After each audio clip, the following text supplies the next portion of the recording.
Dumb decks.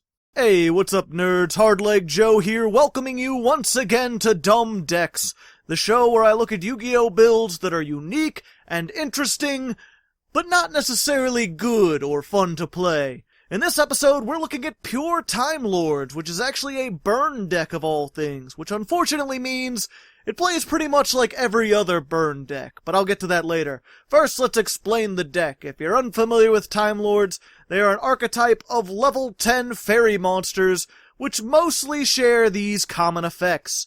They cannot be special summoned from the deck. If you control no monsters, you can normal summon them without tributing. They cannot be destroyed by battle or card effects, and you take no battle damage from attacks involving them.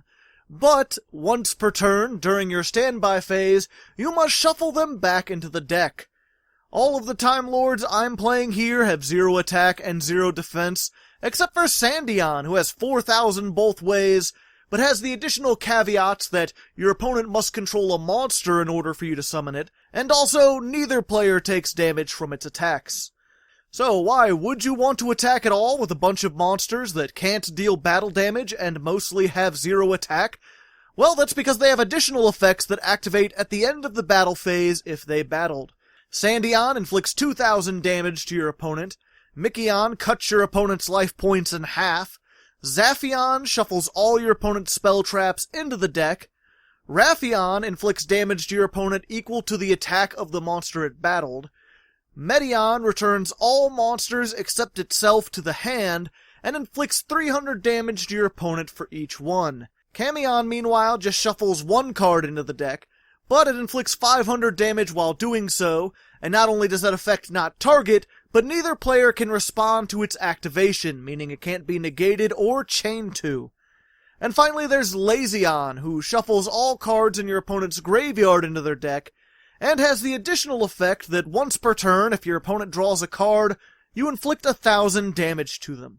Now there are more Timelords that work essentially the same way, including this weird synchro thing that I'm not sure how you're supposed to make it, but most of them are in the side deck, and they're not as good in my opinion, so I won't be going over them in this video. These are the ones that I like the most, and together it makes for a slow but very effective burn deck, with some powerful removal added in for good measure.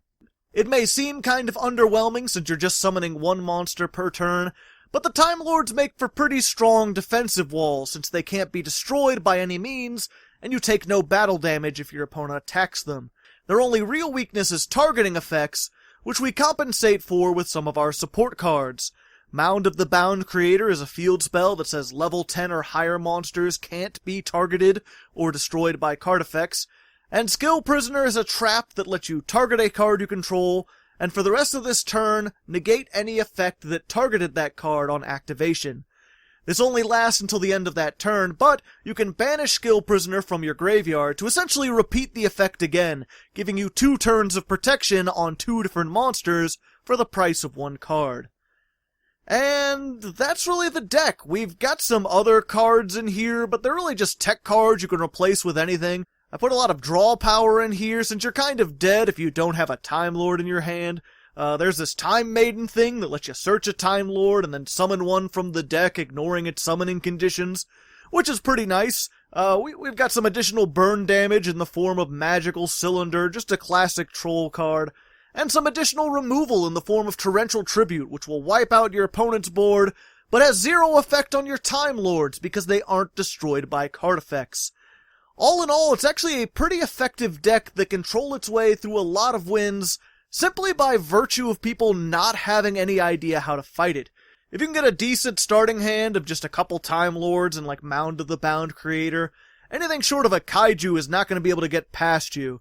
And if you could just stall for 4 or 5 turns, that's generally all it takes to win. So with how powerful this is, why is it on dumb decks? Because it is immensely boring and simple. To see what I mean, let's look at a replay. In this case, I'm going first, and you can see that I'm essentially just going to summon a Timelord, activate the field spell, set 2 cards, and pass.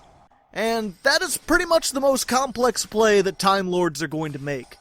You can see we're going up against Burning Abyss, pretty strong rogue contender, actually making a lot of interesting and effective plays, doing all sorts of neat combos.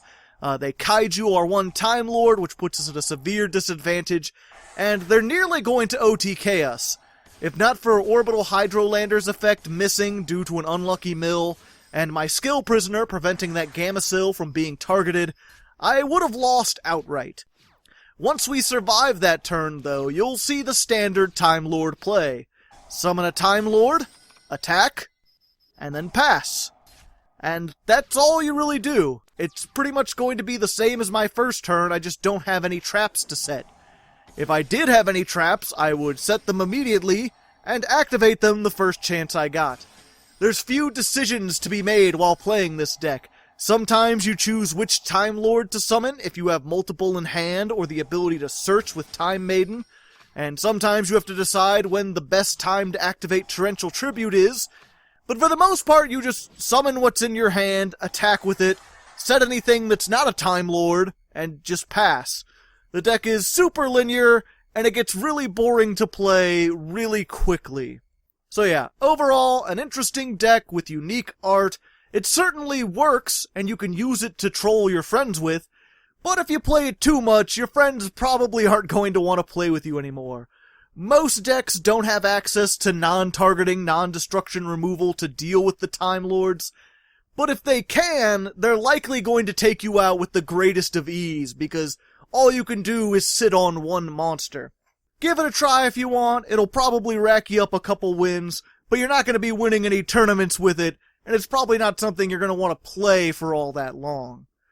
Regardless, I hope you enjoyed hearing about this dumb little deck. Give the video a like if you want to see more dumb decks, subscribe for more goofy Yu-Gi-Oh content in general, and if you have ideas for your own dumb decks, leave them down in the comments below.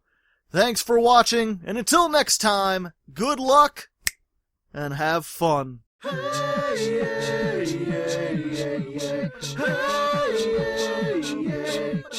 said hey, what